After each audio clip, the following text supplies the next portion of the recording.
Neat ಪರೀಕ್ಷೆಯಲ್ಲಿ ಅಕ್ರಮ ಆಗಿತ್ತು, ಹಾಗಾಗಿ ವಿದ್ಯಾರ್ಥಿಗಳು ಪ್ರೊಟೆಸ್ಟ್ ಅನ್ನು ಮಾಡ್ತಾ ಇದ್ವು. ಈ ಒಂದು ಸಂದರ್ಭದಲ್ಲಿ ಕರ್ನಾಟಕದಲ್ಲಿ ಸಂಪುಟ ವಿಸ್ತರಣೆ ಆಗಬೇಕಾಗಿತ್ತು, ಆದರೆ ಅದಕ್ಕೆ ಬ್ರೇಕ್ ಕೂಡ ಬಿದ್ದಿತ್ತು. ಡಿಕೆ ಶಿವಕುಮಾರ್ ಅವರು ಹೈಕಮಾಂಡ್ ಅನ್ನ ಭೇಟಿ ಮಾಡೋದಕ್ಕೆ ದೆಹಲಿಗೆ ಹೋಗ್ತಾರೆ. ತದನಂತರ ವಿದ್ಯಾರ್ಥಿಗಳೊಟ್ಟಿಗೆ ಕೂತ್ಕೊಂಡು ಅಲ್ಲಿ ಹೋರಾಟದಲ್ಲಿ ಪಾಲ್ಗೊಂಡಿದ್ರು. ಆದರೆ ಇದೀಗ ಶೀಘ್ರದಲ್ಲಿ ರಾಜ್ಯ ಸಂಪುಟ ವಿಸ್ತರಣೆ ಗ್ರಹಣಕ್ಕೆ ಮುಕ್ತಿ ಸಿಗುತ್ತಾ ಅನ್ನುವಂತ ಪ್ರಶ್ನೆ ಮೂಡ್ತಾ ಇದೆ. ಸಚಿವಾಕಾಂಕ್ಷಿಗಳಿಗೆ ಗುಡ್ ನ್ಯೂಸ್ ಕೊಡುತ್ತಾ ಹಾಗಾದ್ರೆ ಹೈಕಮಾಂಡ್? ಇಂದು ಸಂಜೆ ದೆಹಲಿಗೆ ತೆರಳಲಿರುವ ಡಿಕೆ, ಬಿಕೆ, ಸಿದ್ದು ಹೈ ನಾಯಕರನ್ನ ಭೇಟಿಯಾಗಿ ಚರ್ಚಿಸೋದಕ್ಕೆ ನಾಯಕರು ಮುಂದಾಗ್ತಾ ಇದ್ದಾರೆ. ಯಾವ ಕ್ಷಣದಲ್ಲಾದ್ರೂ ದೆಹಲಿಗೆ ಹೋಗಬಹುದು, ಜೊತೆಲಿ ಸಂಪುಟ ವಿಸ್ತರಣೆ ಆಗಬಹುದು. ಗ್ರಹಣ ಹಿಡಿದಿದೆ, ಆದ್ರೆ ಆ ಗ್ರಹಣಕ್ಕೆ ಮುಕ್ತಿ ಸಿಗುವಂತ ಕಾಲ ಹತ್ತಿರ ಆಗಿರುವಂಥದ್ದು. ಸಚಿವಾಕಾಂಕ್ಷಿಗಳಿಗೆ ಮುಖಾಂತರ ಗುಡ್ ನ್ಯೂಸ್ ಸಿಗುತ್ತಾ ಅಥವಾ ಇನ್ನೂ ಒಂದ್ ಸ್ವಲ್ಪ ದಿನ ಇದೇ ರೀತಿಯಾಗಿ ಮುಂದುವರಿಯುತ್ತಾ ಅನ್ನುವಂಥ ಪ್ರಶ್ನೆ. ಹೈಕಮಾಂಡರ್ ಅನ್ನ ಭೇಟಿ ಆಗೋದಕ್ಕೆ ಸಿದ್ದರಾಮಯ್ಯ, ಅದೇ ರೀತಿಯಾಗಿ ಬಿಕೆ ಹರಿಪ್ರಸಾದ್ ಅವರು, ಡಿಕೆ ಶಿವಕುಮಾರ್ ಅವರು, ಮೂರೂ ಜನನು ಕೂಡ ಹೋಗ್ತಾ ಇದ್ದಾರೆ. ಸೋಮವಾರ ಪಟ್ಟಿ ಫೈನಲ್, ಶುಕ್ರವಾರವೇ ಪ್ರಮಾಣ ವಚನ. ಹಾಗಾದ್ರೆ ಗ್ರಹಣ ಹಿಡಿದು ಬಿಟ್ಟಿದೆ, ಸಂಪುಟ ವಿಸ್ತರಣೆಗೆ ಮುಂದಕ್ಕೆ ಹೋಗ್ತಾ ಇಲ್ಲ. ಯಾಕೋ ಡಿಕೆಶಿ ಜೊತೆಗೆ ಒಂದಷ್ಟು ಜನ ಪ್ರಮಾಣ ವಚನವನ್ನ ಸ್ವೀಕರಿಸಿದ್ದನ್ನ ಬಿಟ್ರೆ ಇನ್ನು ಎರಡನೇ ಪಟ್ಟಿ ಯಾವಾಗ ತಯಾರಾಗುತ್ತೆ, ನಾವ್ ಯಾವಾಗ ಸಚಿವ ಸಂಪುಟಕ್ಕೆ ಸೇರ್ಕೊಳ್ತೀವಿ ಅನ್ನುವಂಥ ಒಂದು ತೊಡಲಾಟದಲ್ಲೇ ಉಳಿದುಕೊಂಡ್ಬಿಟ್ಟಿದ್ರು ಹಲವು ಶಾಸಕರು. ದೆಹಲಿಯಲ್ಲಿ ನೀಟ್ ಅಕ್ರಮ ಹೋರಾಟ ತಾರ್ಕಿಕ ಅಂತ್ಯವನ್ನ ಕಾಣ್ತಾ ಇದೆ. ಈ ಹಿನ್ನೆಲೆ ರಾಜ್ಯ ಸಚಿವ ಸಂಪುಟದತ್ತ ರಾಹುಲ್ ಚಿತ್ತಾಯ. ಶುಕ್ರವಾರ ರಾಜ್ಯಕ್ಕೆ ಆಗಮಿಸಿದ್ದ ಕೆಸಿ ವೇಣುಗೋಪಾಲ್, ಯಾವುದೇ ಕ್ಷಣದಲ್ಲಾದ್ರೂ ಸಂಪುಟ ವಿಸ್ತರಣೆ ಅಂತ ಕೆಸಿ ವೇಣುಗೋಪಾಲ್ ಅವರು ಹೇಳಿದ್ರು. ಈಗಾಗಲೇ ಸಚಿವಾಕಾಂಕ್ಷಿಗಳಿಂದ ಸಿಎಂ ಡಿಕೆಶಿಗೆ ಒತ್ತಡ ಕೂಡ ಬರ್ತಾ ಇದೆ. ಹಲವು ಶಾಸಕರಿಂದ ಸಿಎಂ ಡಿಕೆ ಶಿವಕುಮಾರ್ ಅವರನ್ನ ಭೇಟಿ ಕೂಡ ಮಾಡಲಾಗಿತ್ತು. ಹೈಕಮಾಂಡ್ ನಡೆಗೆ ಕಾಂಗ್ರೆಸ್ ಶಾಸಕರು ಬೇಸರವನ್ನ ಕೂಡ ವ್ಯಕ್ತಪಡಿಸ್ತಾ ಇದ್ದಾರೆ. ಶೀಘ್ರದಲ್ಲಿ ಪೂರ್ಣ ಪ್ರಮಾಣ ನಿರೀಕ್ಷೆಯಲ್ಲಿ ಕೈ ಸರ್ಕಾರವನ್ನ ರೆಡಿ ಮಾಡಬೇಕು, ಇಲ್ಲದಿದ್ರೆ ತಮ್ಮ ಆಕ್ರೋಶದ ಕಟ್ಟೆ ಒಡೆಯುತ್ತೆ ಅನ್ನುವ ನಿಟ್ಟಿನಲ್ಲಿ ಸಚಿವಾಕಾಂಕ್ಷಿಗಳು ಹೇಳ್ತಾ ಇರುವಂಥದ್ದು.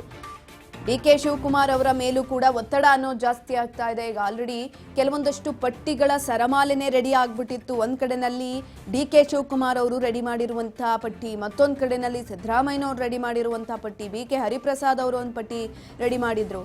ಇನ್ನು ಕೇಂದ್ರ ಸಚಿವರು ಯಾರೆಲ್ಲ ಇದ್ರು ಅವರ ಕಡೆಯಿಂದ ಒಂದು ಪಟ್ಟಿ ರೆಡಿ ಆಗಿತ್ತು. ಇದನ್ನ ಹೊರತುಪಡಿಸಿ ಹೈಕಮಾಂಡ್ ಯಾವ ಪಟ್ಟಿಯನ್ನ ತೆಗೆದುಕೊಳ್ಳುತ್ತೆ ಅಥವಾ ಹೈಕಮಾಂಡ್ ಬೇರೆಯದ್ದೇ ಪಟ್ಟಿಯನ್ನ ಬಿಡುಗಡೆ ಮಾಡುತ್ತಾ ಅನ್ನುವಂತಹ ಕುತೂಹಲ ಕೂಡ ಜಾಸ್ತಿ ಆಗಿತ್ತು.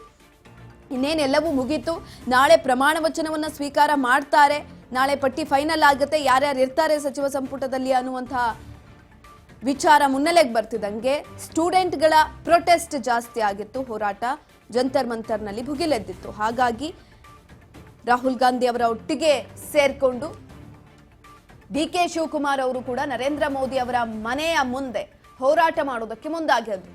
ಹಾಗಾಗಿ ಸಚಿವ ಸಂಪುಟ ಅನ್ನೋದು ವಿಸ್ತರಣೆ ಆಗೋದಕ್ಕೂ ಮುನ್ನವೇ ಬ್ರೇಕ್ ಕೂಡ ಬಿದ್ದಿತ್ತು. ಇದೀಗ ಯಾವ ಕ್ಷಣದಲ್ಲಾದ್ರೂ ಸಚಿವ ಸಂಪುಟ ವಿಸ್ತರಣೆ ಆಗಬಹುದು. ಒಂದ್ ಕಡೆನಲ್ಲಿ ಸಾವಿರಾರು ಕೋಟಗಳಿದೆ, ಅಂದ್ರೆ ಮಹಿಳಾ ಕೋಟ, ಒಕ್ಕಲಿಗರ ಕೋಟ, ಲಿಂಗಾಯತರ ಕೋಟ, ಹೀಗೆ ಬೇರೆ ಬೇರೆ ಕೋಟಾದ ಅಡಿಯಲ್ಲಿ ಈ ಎರಡನೇ ಪಟ್ಟಿಯಲ್ಲಿ ಎಷ್ಟು ಜನಕ್ಕೆ ಅವಕಾಶ ಸಿಗುತ್ತೆ?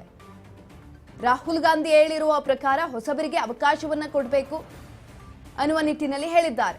ಆದ್ರೆ ಸಿದ್ದರಾಮಯ್ಯನವರು ಹಾಗೂ ಡಿಕೆ ಶಿವಕುಮಾರ್ ಅವರು ಪಟ್ಟಿ ರೆಡಿ ಮಾಡಿರುವ ಪ್ರಕಾರ ನೋಡೋದಾದ್ರೆ ಹಳಬರಿಗೂ ಕೂಡ ಅವಕಾಶವನ್ನ ಕೊಟ್ಟಿರುವಂತದ್ದು. ಯಾಕಂತ ಅಂದ್ರೆ ಇಷ್ಟು ದಿನ ಸಿದ್ದರಾಮಯ್ಯನವರ ಸಂಪುಟದಲ್ಲಿ ಯಾರೆಲ್ಲ ಇದ್ರು ಅವರಲ್ಲೂ ಕೂಡ ಉಳಿಸ್ಕೊಂಡು ಹೊಸಬರಿಗೂ ಕೂಡ ಮಣೆ ಹಾಕುವ ನಿಟ್ಟಿನಲ್ಲಿ ಇದೀಗ ಸರ್ಕಾರ ರಚನೆಗೆ ಮುಂದಾಗ್ತಾ ಇರುವಂತದ್ದು.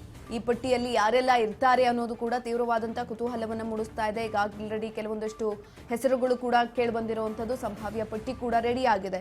ಮುಸ್ಲಿಂ ಕೋಟಾದಿಂದ ಜಮೀರ್ ಅಹಮದ್ ಅವರು, ಇದೇ ರೀತಿಯಾಗಿ ಹಲವರ ಹೆಸರು ಕೇಳಿಬಂದಿದೆ. ಇನ್ನು ಮಹಿಳಾ ಕೋಟಾದಿಂದಲೂ ಅಷ್ಟೇ, ಲಿಂಗಾಯತರ ಕೋಟಾದಿಂದ ಬಹಳ ಮುಖ್ಯವಾಗಿ ಮಂಡ್ಯದಲ್ಲಿ 7ಕ್ಕೆ 7 ಸ್ಥಾನಗಳನ್ನು ಕೂಡ ಗೆದ್ಕೊಂಡಿದ್ರು. ಹಾಗಾಗಿ ಯಾರಿಗೆ ಕೊಡ್ತಾರೆ ಅನ್ನುವಂತಹ ಕುತೂಹಲ ಕೂಡ ಮೂಡ್ತಾ ಇತ್ತು. ಈ ಸಂದರ್ಭದಲ್ಲಿ ಚಲುವರಾಯಸ್ವಾಮಿಗೆ ಇದೇ ಸಂದರ್ಭದಲ್ಲಿ ಅವ್ರಿಗೂ ಕೂಡ ಅವಕಾಶ ಸಿಗುತ್ತೆ ಅನ್ನುವ ನಿಟ್ಟಿನಲ್ಲಿ ಕೂಗುಗಳು ಕೇಳಿ ಬಂದಿದ್ದು. ಯಾಕಂತ ಅಂದ್ರೆ ಅಷ್ಟಕ್ಕೆ ಅಷ್ಟು ಸ್ಥಾನವನ್ನು ಮಂಡ್ಯ ಜಿಲ್ಲೆಯಲ್ಲಿ ಗೆದ್ದಿರೋದ್ರಿಂದ ಅಟ್ಲೀಸ್ಟ್ ಅವ್ರಿಗೆ ಪ್ರಾಶಸ್ತ್ಯವನ್ನು ಕೊಡಬೇಕಾಗುತ್ತೆ. ಎಲ್ಲರನ್ನ ಕೈ ಬಿಟ್ಟರು ಕೂಡ ಚಲುವರಾಯಸ್ವಾಮಿಗೆ ಆ ಒಂದು ಸಂದರ್ಭದಲ್ಲಿ ಅವರು ಕೂಡ ಆಕಾಂಕ್ಷಿ ಆಗಿರೋದ್ರಿಂದ ಸಿಗಬಹುದು ಅನ್ನುವಂಥ ಲೆಕ್ಕಾಚಾರವನ್ನು ಅವರು ಕೂಡ ಹಾಕೊಂಡಿರುವಂಥದ್ದು. ಇನ್ನು ಇದೇ ರೀತಿಯಾಗಿ ನೋಡ್ತಾ ಹೋದರೆ ಹಲವರಿದ್ದಾರೆ. ಆಲ್ರೆಡಿ ದೆಹಲಿಗೆ ಹೋಗಿದ್ದಾರೆ, ಅಲ್ಲಿ ಬೀಡನ್ನು ಬಿಟ್ಟಿದ್ದಾರೆ, ಅಲ್ಲಿ ಹೈಕಮಾಂಡ್ ಜೊತೆ ಅವರು ಕೂಡ ಮಾತುಕತೆಯನ್ನು ನಡೆಸಿದ್ದಾರೆ. ನಾವು ಸರ್ಕಾರಕ್ಕೆ ಅಥವಾ ಪಕ್ಷಕ್ಕೆ ಪಕ್ಷನಿಷ್ಠರಾಗಿದ್ದೀವಿ, ಜನಸೇವೆಯನ್ನ ಮಾಡ್ತಿದ್ದೀವಿ, ಹೀಗೆ ಅವರ ಒಂದು ಪಟ್ಟಿಯನ್ನ ಕೂಡ ಮುಂದಿಟ್ಟಿದ್ದಂಥದ್ದು. ಇದೀಗ ಸಚಿವಾಕಾಂಕ್ಷಿಗಳಲ್ಲಿ ಯಾರಿಗೆಲ್ಲ ಕೋಕನ್ನ ಕೊಡ್ಲಾಗತ್ತೆ, ಯಾರೆಲ್ಲ ಸಚಿವ ಸಂಪುಟದಲ್ಲಿ ಇರ್ತಾರೆ ಅನ್ನುವಂತಹ ವಿಚಾರ ಶೀಘ್ರದಲ್ಲಿ ಹೊರಗಡೆ ಬೀಳುತ್ತೆ.